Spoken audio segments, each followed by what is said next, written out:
It's time to talk Gonzaga basketball. Get ready. It's the Spokesman-Review Zags Insiders Podcast. Here we go. Here's Jim Meehan and Richard Fox. Good Monday morning. Welcome back to the Zags Basketball Insiders Podcast. Jim Meehan, Spokesman-Review. Richard Fox, television fame. Analyst on Gonzaga basketball broadcast, KHQ, SWX. Foxy, got breaking news. Tell me. You ready? I am. Some guy named Ryan Nembhard won the WCC Player of the Week. What do you think? Did you think it was going to happen? I honestly didn't, man. I did not think that they were going to, even we're going to get an award. Certainly all league and stuff. You can't deny what EK and Ryan have done throughout the course of the regular season. But that's impressive. They finally just couldn't ignore it anymore. Well deserved. He had another huge week, record-setting week. That's the first one of the season for a Zag player. So well deserved, and probably a lot more awards coming his way. Foxy, before we get to all the basketball, I'm looking out into the snow globe here through my window. I know. My driveway it looks like the Shining, Jack Nicholson going into the maze scene. I don't know. You got a thrower or you got to do it by shovel? We've got a guy who helps us from time to time. I did it yesterday on my own. I got a shovel. I don't have although I started using like my leaf blower. And if I'm out there early enough, it's actually quite helpful. But yeah, it's the light snow that works. Yeah. But it was too heavy yesterday. I had to do it the old-fashioned way. So yeah, I got to back out of the driveway real careful. We got the berms going way high. So anyway, let's get to it. Kind of our recap of the rankings, the nets, and the projections that we usually start with. Kind of ironic here. The Zags moved up to 10th in the net rankings. I think they've been higher than that. Well, they were higher than that, a month or two ago or more. But that's a high water mark for a little while. I think they moved up 4 spots after beating Pepperdine. Again, not able to explain how, but it 10th in the net that's a rare air. If it translated into seeding, you'd be 3 usually. Right. The irony is they are still on the 9 line on most of the seedings, the bracket projections that I looked at. On 3 had them as a 9 playing Oregon with the winner against Alabama. Who else did I check out? I tried to switch it around, not use the usual suspects, Leonardo and Palm. They're great at what they do, but just getting different sources there to see what they're up to. And there was a team rankings and bracket matrix, both on the 9 line. So 10 in the net, 9 in the seeding. It's going to be kind of as usual. It's not easy to seed the Zags a lot of years. Some years they take all the mystery out and they're, a 2-loss team or a 3-loss team stacking up quad ones. This team is 2-5. And I think the one catch on their resume that people look at a little too is they're 11-0 in quad 4. You got to go up and down the net to find any team that's played even 11 quad 4 games. Right. And you get to number 34 and it's VCU, who's 11-1 in the net, or 34 in the net. They're 11-1 in quad 4. So all that could change here in the next 2 weeks. Big week coming. Washington State on Wednesday. Mm-hmm. They're back into double digits in the net. I think they're around 97 last I looked. And then St. Mary's, which is number 20 or 19. They keep flip-flopping up and down. And that's Saturday night, senior night.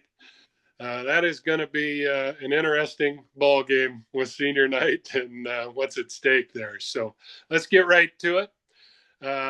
The week that was, you had the USF Dons come into town, Yep. Second place in the league, coming off a win over St. Mary's. Big game for both teams. That second seed we've talked about, you get the bye into the semifinals. Kind of skip an opportunity to get upset earlier on. and then only go back to back, same as the 1 seed if you win. So Monday, Tuesday still. It was a pretty interesting game. It always is with the Dons. They have a terrific guard line. Every time the first half, the last 4 meetings, every time the first half, either tied or GU or USF led by a point, both ways. Second half, the Zags have got the better of it. You know, the one up in Spokane last year, a 5-point win. And, you know, down in the Chase Center, they ended up winning by 18. They win by 12 at the WCC tournament. But that was really one of Nemhard's finest games of the year. 18 points, a couple of threes, the only guy with multiple threes, shot over 50%, 13 assists. The final book had it at 12, but they went back and looked, and he had another assist that my coworker, actually, Theo Lawson, saw and alerted Barrett to. They went back and looked at it, I think, on video and confirmed it. So 13, and they needed it because there was that was a battle. And into the second half, the Zags got the better of it. In my opinion, they're bigs, whereas Gonzaga kind of has an inherent advantage over USF. They got more of them, and they can score it at a pretty high clip. All 4 of them go for double digits. You get a 13-point lead on the glass. You get a 22-point lead in paint points. I thought that's kind of what wore down San Francisco. What'd you see in the second half where the Zags got away? Well, look, yeah, I think that's an astute point about the bigs. I mean, they had 53 points, or just over 60% of the point production for Gonzaga. Just overwhelming inside. You know, San Francisco, they've got some bodies, but they just don't have the depth and the missing Newberry. Very good player. Yeah, and Newberry's certainly a big piece of what they were trying to do this year. And he's had some success against the Zags, but you know, Lingard just doesn't have, I think, the strength really to bother Graham, and Wang is an interesting prospect, but you know, I think still pretty raw. Just an absolute dominant performance. All 4 of Gonzaga's bigs were really effective and efficient. You know, I thought Graham, you know, certainly Brian was tremendous with the 18 and 13 and efficient scoring the ball. But look, another game against the top end team, and Graham produces. I thought he was really good. 18 points, 13 rebounds. 3 of those in the offensive end. I mean, 4 turnovers, more than you'd like to see. But generally, I just thought he was really, really solid. You know, what's kind of interesting about Graham is since the St. Mary's game, including the Pepperdine game, last 4 games, he's only averaging 12 and 8. You know, his minutes are down to 21. It almost feels like the staff is, you know, when they've got when they're going into a big game, they kind of tap Ike on the shoulder, and he knows he's going to play that 28 to 32 minutes. But against some of the lower end teams in the league, he's going to maybe play 15 to 18 minutes a game. Yeah. But I just like thought Pepperdine. I thought it was, point. Yeah. I thought it was a good reminder of just what Graham can do in these big games, and the kind of 2-headed monster that is he and Ryan. You know, it's just interesting. Gonzaga struggled to shoot the ball again. Obviously, you know, figured out remembered how to shoot the ball against Pepperdine. We'll talk about that. But that San Francisco game capped off a 4-game stretch where they were shooting under 20% from 3. Yeah. Just 4 of 14 against the Dons, and you know, it had been a really cold stretch for Gonzaga. And I talk about the others all the time, or I have been lately, I should say. And it just was another game where, other than Ike and Battle and Huff off the bench, well, that's not true, I suppose. But really, the others on the perimeter just weren't very effective shooting the ball and scoring the ball. So, you know, it doesn't help San Francisco that Marcus Williams really struggled. I mean, 9 points. I think he's double digits in 4 of the last 5, including that game. He had a good response against LMU. You know, in 4 of those, in the 4 games he's actually played well, the last 5 games, he's averaging 19 a game and shooting 40% or almost 40% from 3. So I thought Gonzaga frustrated him. He just didn't have a good night shooting ball. It's a good job playmaking. Beasley was good off the bench. Thomas was good. But, you know, for San Francisco, they're not going to knock off St. Mary's or Gonzaga if they don't get production from all 3 of those. And it's just it's difficult for for the Dons if they're not going to have all three guys play well. I mean, the one thing we haven't really talked about it, but what's Gonzaga assisted on 22 of 34 made field goals. That's 64, it's almost 65%. In conference play, they're assisting on almost 64% of their made field goals. 33 of 42 against Pepperdine. You're right. Yeah. Incredible. It just shows me that I don't have any concerns about the offense. I'll tell you what, they just have a way of just sharing the ball and moving it. It's just that defensive end. So, I thought the second half, I felt like Gonzaga had control of that game, Jim. The first half, really slow start. I think it was 7-0, but San Francisco missed 3, 4, 5 pretty good looks, particularly from three, and couldn't knock them down. I mean, that game could have easily been 14, 16, 17-0. Still some questions for me defensively after that game. I don't take a lot away from the defensive effort against the Waves, but certainly we're going to find out the next 4 games where they're at defensively. But that was a big win. To your point, you're I think now half a game up on the Dons for second. Yeah. That's really important. If you can't win the league, you certainly would want to get those buys if you can. I thought the defense was just good enough. Not near as suffocating as they've been with everybody else, and that's the product of first and foremost, USF has got some guys. Those guards are going to give everybody issues. Beasley off the bench, terrific. He's a jitterbug. He's been great. Thomas had a huge first half. That was another key. The Zags kind of reined him in the second half.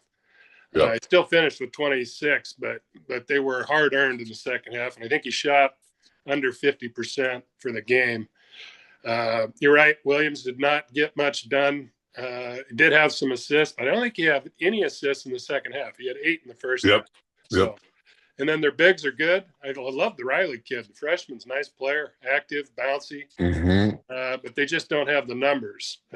Lingard and Wang are good players, but, man, they're being asked to do a lot. They brought in a freshman, that he battled like crazy. O'Donnell.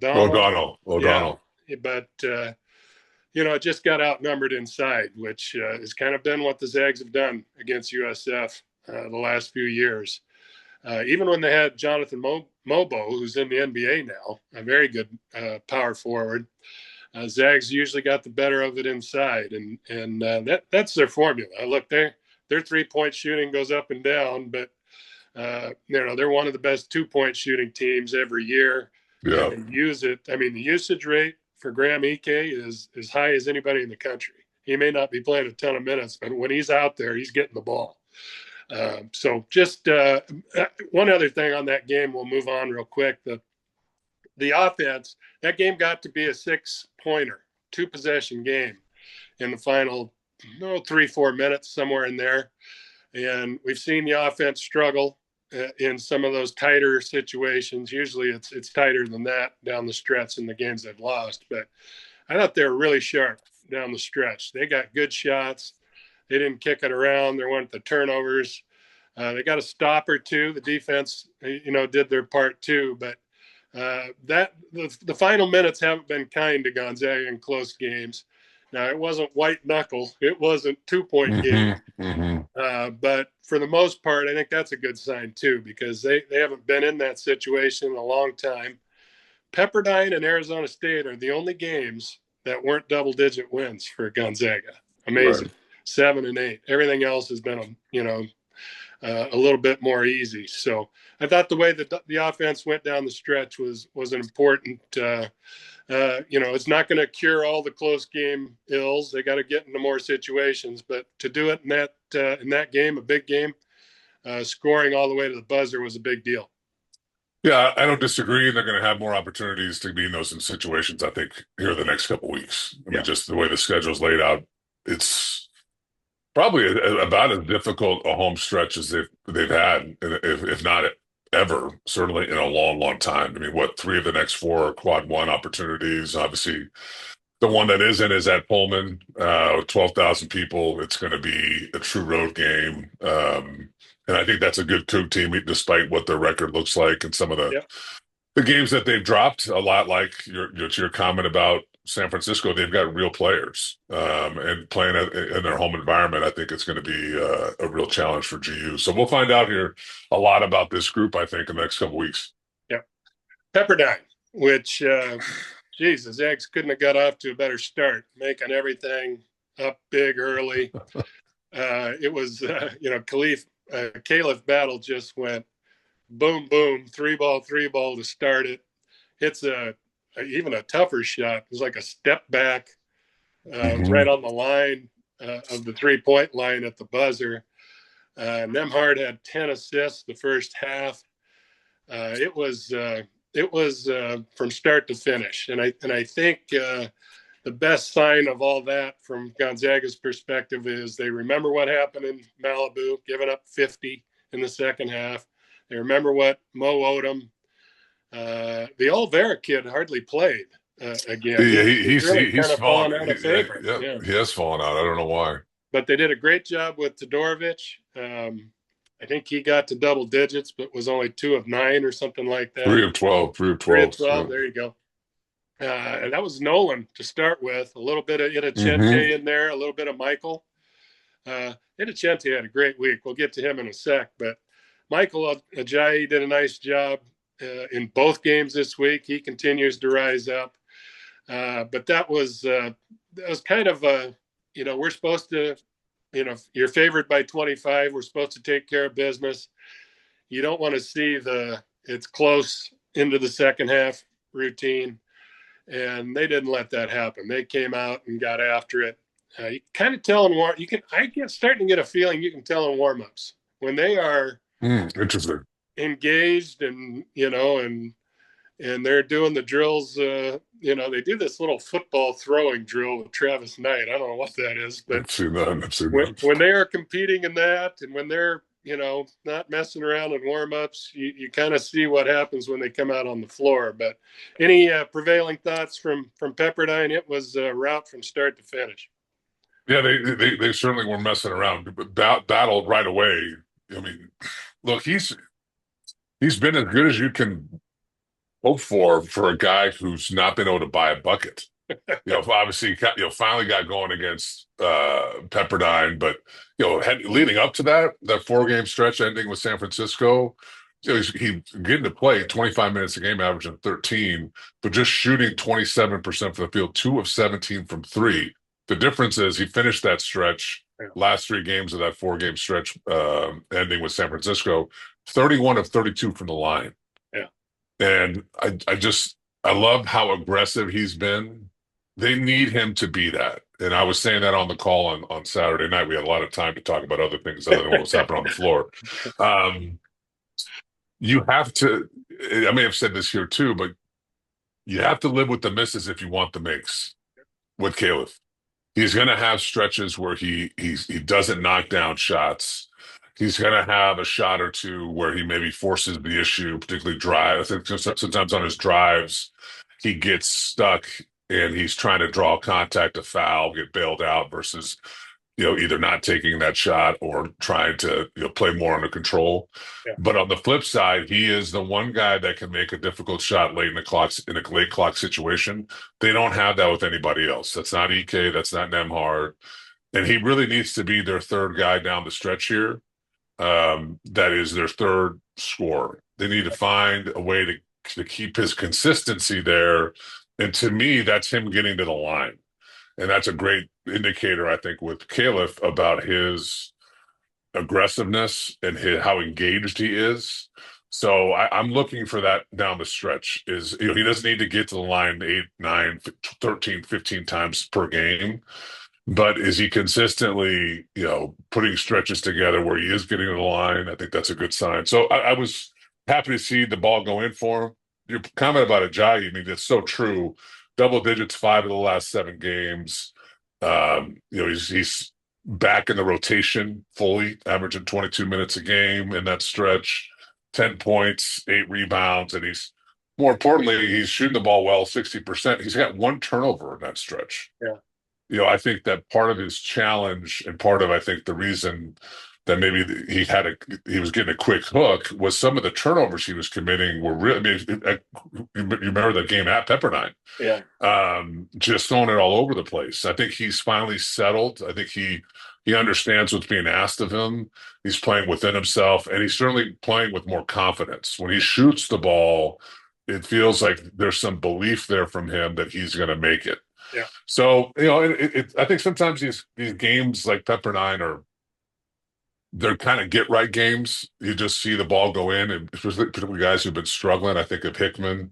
He was excellent, obviously, against Pepperdine, 18 points. I loved his playmaking, 7 assists.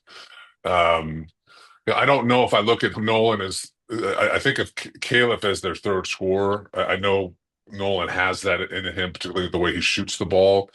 But to me, what I'm looking for with Nolan is his playmaking. He doesn't need 7 assists, but is he getting some ball screen action? Is he, punching it, trying to get it into the lane, either for a floater or dropping it off to guys? Having that secondary playmaker, not just Ryan all the time, I think really lifts the floor for this group and helps them, get to their ceiling in a way that, they can't if he's not offering up some of that playmaking. But Yeah. it was good. It was really good to see him make shots. I mean, 4 of 6 from 3. He'd been really struggling. Single digits 3 of the previous 4 games had Nolan been shooting just 2 of 14 from 3. He's got to keep shooting the ball. I mean, he's having, quite frankly, the second best 3-point shooting career season that Gonzaga's seen under the Mark Few era. I mean, that's like completely below the radar with how tremendous Ryan's season's been. But they've the numbers tell you they've not had anybody shoot the ball as well as Nolan since Dan Dickau did when he was an All-American. Yeah. I mean, it's pretty remarkable. So, look, the bench isn't playing better. Last 3 games, 30 points off the bench. I think, my last comment here with the Pepperdine game was it's just kind of capped off a really good stretch for Braden. Last 4 games averaging almost, over 13 points in 17 minutes a game. Just shooting it efficiently, not turning it over. Still doesn't rebound it at a high level, but having that scoring pop off your bench really has been a big lift for, I think, the staff. Yeah, a little more consistency, which I think has really kind of made it easier for all parties, the coaches and the players. Nolan Hickman, I think, had 11 assists last week, and scored it as well. Battle did not have a free throw and scored 24. In the Pepperdine game, I know. Yeah, which really unusual. Let's talk. Let's get to the week ahead. We'll get some topics later on here.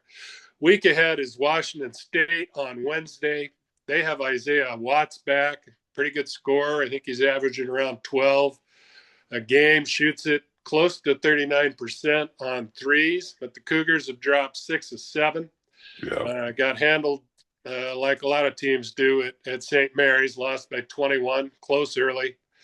They just, sometimes it's their offense and turnovers, and sometimes it's the defense. They give up, I think, 86 to Pepperdine last week. They gave up 82 to Oregon State in a loss, 93 at Santa Clara. Zags beat them by 13 here. It was a pretty good game, pretty close game. But again, I thought Gonzaga got way more out of the post inside game than Washington State. What is Zags in for coming into Wednesday? Well, the Cougs are just like super confusing. They've lost the Pacific twice. You look at their roster, there's a lot to like about what they have. Having Watts back is certainly going to help them quite a bit. They were very competitive against Gonzaga at home. Yeah. Down just 3 in the first half, ended up losing by 13. Just not enough. Eric Strip and Price were really bad up here, particularly Price. I mean, Price, I think going into that game had been averaging I'm trying to remember. I called that game like 27, 28 points a game and ended up with 2. Only took 4 shots. Gonzaga completely took him out of the mix. And then if you remember, Gonzaga started the game with battle on Eric Strip, and the Cougs got an early, kind of post-touch score, and I thought just became obsessed with trying to take advantage of that matchup. And Eric Strip, he's almost 7 foot, but he's so light in the ass. He doesn't have the ability to bury anybody, and he's a finesse guy. He wants to shoot the three. And I thought they were asking him to play in a way that he doesn't want to play, or is certainly not nearly as effective. And I just think that got the Cougs away from what they were really trying to do. They ended up turning the ball over 16 times. Several of those are trying to force it into Eric Strupp.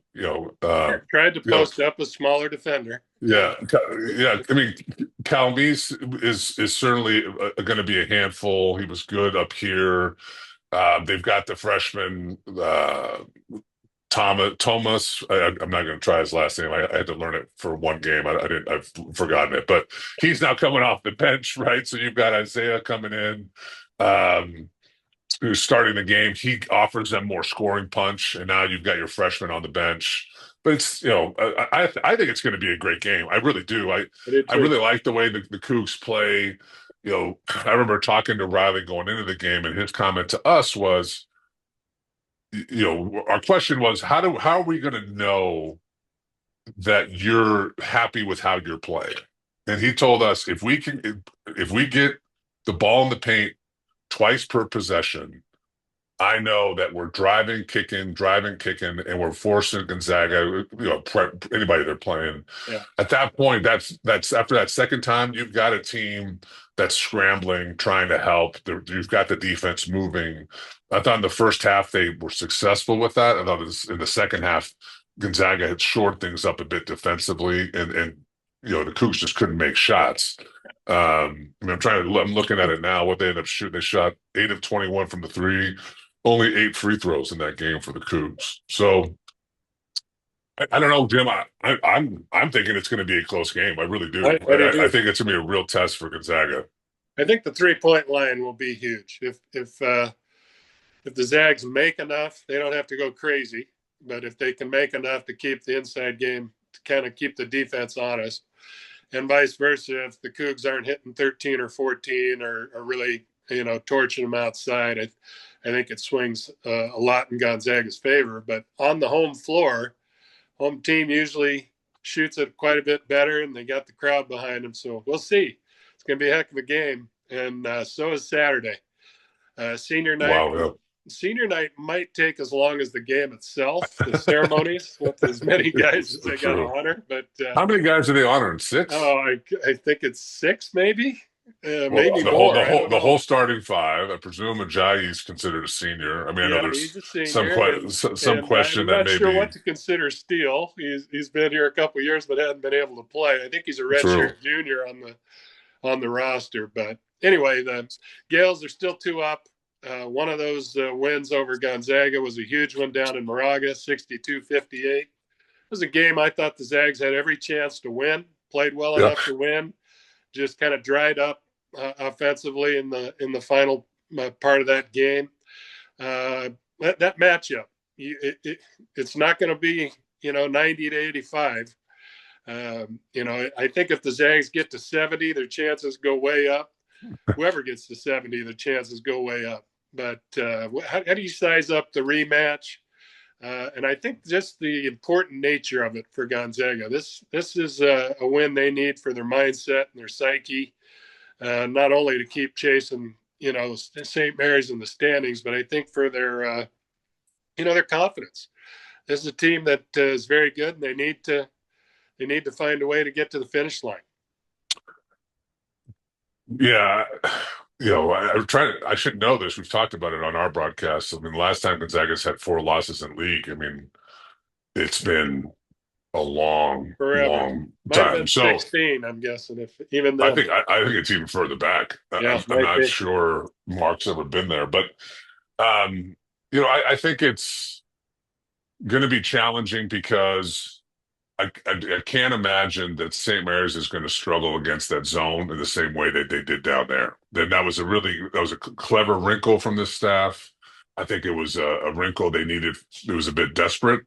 They were having real trouble defending St. Mary's man-to-man. I think for that stretch, it worked. But then obviously down the stretch of the game, it really it really bothered, or rather, they figure out how to beat that zone. So, Yeah. St. Mary's missed a ton of free throws in the first half. I think Gonzaga's going to have to play at an awfully high level. But, the reality is they're playing at home. They're going to be comfortable here. There's a lot of emotion. I think trying to manage that, juggle that is going to be the key for GU. And if they can do that, I would expect them to win at home. But certainly St. Mary's is not going to come in nervous. I think they're going to come in wanting to wreck that party, and they've done that before. So It was a big week for Mark Few last week. Not only get a couple of wins, but on Thursday, before the USF game, Grant Hill, who is kind of the chief operator of the men's national team that won Olympic gold in Paris, he came to town and presented a Olympic ring. If you saw it, it's a pretty nice looking ring. Lots of diamond looking things on there. USA. It was very cool. But had a nice little presentation on the court. Those two, I think, have become pretty good friends. I was able to interview Grant Hill afterwards at halftime. What a guy! I mean, just a genuine great guy to talk to, and what a career. Now he's kind of moved into management there, and he's obviously going to do the NCAA tournament as a broadcaster. But I think that was a big deal for Fewey, and then named as a finalist for the Naismith Hall of Fame. I think there's 3 coaches on that list, Billy Donovan being one of them. I believe Mark worked for Billy on his staff way back when he got involved with USA basketball. Billy Donovan, 2-time NCAA champ, I believe, at Florida back-to-back. So what a week for Mark. Get a couple of wins, but see a guy you can't respect any more than Grant Hill, and then the Naismith Award. Now, who knows if he gets in or not this time around, but that day's coming. He is going to be in the Hall of Fame with what he's done. I don't know. Did you have a chance to talk to Mark, or just kind of watch from afar how he handled those things? Just watch from afar. It's. I think it's truly one of the great stories of college basketball in the history of the game. Mark and what he's done, and where he came from, what he's done with this program. I don't think there's anybody other than Mark and maybe his staff at the time that thought that they could keep the thing going. It was just such a unique run with Munson, and you think about all these other. I think about George Mason. I think about Loyola Chicago, Butler. There have been other programs that have come out of nowhere and made a run, and then they disappear, or they certainly don't sustain the level of success. And for Mark to have, been the guy running the show for as long as he has, and to keep it not only going, but to elevate it to heights that I just are on par with any of these high major programs. No one else has gone to 9 straight Sweet 16s, 2 national championship games, and clearly, he commands a lot of respect within the game. You see that the Olympics, I think, at the highest level of quite frankly, the sport. I just think it's the best of the best, and for him to command the respect of great, I think you expect it with the coaching staff. Coaches, he's a coach's coach. I think it's easy for coaches to see what he knows and what he brings, and to respect that, and just to talk the game with him. But for these all-time players to see his value and to respect what he brought, and it's I'm just happy for him. I mean, it's the recognition with the Naismith. I think it's overdue. The fact that Billy Donovan's not in the Hall of Fame, to me, is kind of ridiculous as well. Yeah. But he's going to get there. It's going to be more than well deserved. I hope that Mark is able to find the time to appreciate the recognition, and to, I'm not sure when the right time is to look back and maybe start reminiscing for Mark. I think he's got a lot of basketball left in him, but it's just a really remarkable story. His story, his background, and the programs. It is. Right, right. The program without Mark isn't the program, Yeah. right? I mean, he was the right person at the right time. He had real belief. I mean, his competitiveness. You know, I had my joke to people all the time is, when they ask me, "Did you play basketball?" I'm like, "Yeah, I played at Gonzaga." It's like, at the golden era of the program, early in the run. But yeah, I was there early, when he was still, I think he was still a young coach, and what I'm most impressed about just Mark's story is he was a very good coach when I was there. He's an exceptional coach today. He's gotten better at his craft. I just think he's better with players. What they run is more sophisticated. He's adjusted how they've played. You think about how rudimentary our offense was, that flex offense, which is very effective and a great offense. We won a lot of games. It's hard to guard, Yeah. but you run the flex offense when, quite frankly, you're kind of scripting it for your players every time down the floor. Yeah. You don't have the talent that you might want. You're not always playing with the same hand as somebody else, and so that flex was a great way to kind of even things out between us and teams that had more talent, more athleticism, whatever it might be. But as he's improved in the recruiting front, gotten better players, you just see, like, the genius that he is offensively because of what they're running today. I mean, certainly it's simplified now with EK and Nemhard. I think that's partly personnel, but you think back on those great teams with the 16-17 team, the UCLA, the Final Four game team that had Suggs. That stretch, the offense they ran was just so free flowing, and Yeah. he's prioritized defense in a way that I do not think he prioritized when I was there. It was very an offensive centric, offensive focused staff and program. So I could go on and on. I'm just very happy for him. I hope he has the ability to stay with that Olympic program. My impression is it's really draining.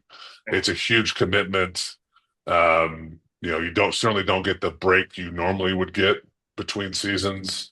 And you're away from your program for a long period of time, which is hard, right? And Yeah. so I'm sure that will weigh on his mind, but I would have to think if he gets an opportunity to do that again. Is it LA next? LA 28, yeah, I believe. Yeah, it's That could probably be very enticing. be very enticing. It might be hard to say no to that. I think he said 80 some days the Yeah. last 2 summers. You're talking almost 3 months on the road, and you're on the road. You're not coming back. No. 2 days and 4 days. No, you're on the road. You're in a foreign country. You're in training camp. All those things. So well deserved. One quick one on Emmanuel Innocente. I wrote about him this morning. Kind of a remarkable ascension he's made. First as a starter and now as a key guy in the rotation. He's gone from 5 minutes basically a game in the first 20 to 22 a game in the last 7. He has been part of this defensive revival, I should say, and he's a very good physical presence, a good one-on-one defender. He doesn't leave his feet, I don't think, as much as other guys do on ball fakes. He's dropped in some three-pointers here and there. He scored 8 the other night. He had 4 of the school record 33 assists against Pepperdine. Mm-hmm. He is earning his time and making a difference. What do you make of the rise of Innocente? Well, he's not going to let go of the rope. I mean, he's locked into that spot. I think it's in part because he's just so solid. I mean, as you're talking, I'm looking at it in the 1, 2, 3, 4, 5, 6, 7 game stretch. I think you're referencing. He's got 13 assists, 1 turnover. He has 4 turnovers this season. Right. 248 minutes. Yeah. One every 62 minutes. Ryan Nemhard is envious of that. Okay. But think about it, now playing extended minutes and playing extended minutes against starter level players. Yeah. And the teams they played in that stretch, St. Mary's, San Francisco, teams that have good schemes defensively. He doesn't cough it up. You're right. Defensively, he's just really solid. When you watch Emmanuel play, it's not as if I watch him defensively and think to myself, "Wow, that's a monster." Um, but what I see is a guy who doesn't make a lot of mistakes. He's big and he's got really light feet, and he keeps guys in front, and he doesn't foul while he guards.